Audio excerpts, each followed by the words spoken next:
Welkom by ons les oor handelsmerkbesluite. Vandag gaan ons kyk na wat 'n handelsmerk definieer en die belangrikheid daarvan in die mark. Het jy al ooit in 'n winkel ingestap en dadelik na 'n spesifieke produk gelok? Dis die krag van 'n handelsmerk aan die werk.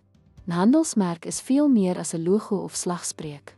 Dis die essensie van wat 'n besigheid verteenwoordig en die emosies wat dit by verbruikers ontlok.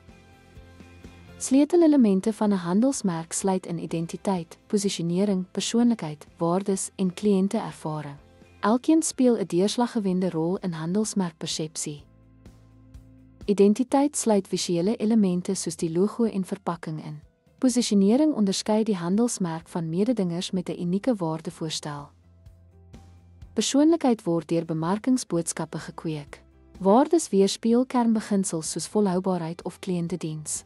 Kliëntervaring omvat elke raakpunt. Die bou van 'n sterk handelsmerk vereis 'n strategiese benadering. Gereedskap soos die bemarkingsmengsel, handelsmerkvertelling en sosiale media betrokkenheid vorm handelsmerkpersepsie. 'n Kragtige handelsmerk skep lojaliteit, verdien premiumpryse en bevorder vertroue. Om handelsmerkbestuur te verstaan is noodsaaklik vir enige bemarkingsstudent. Dankie dat jy by hierdie les aangesluit het.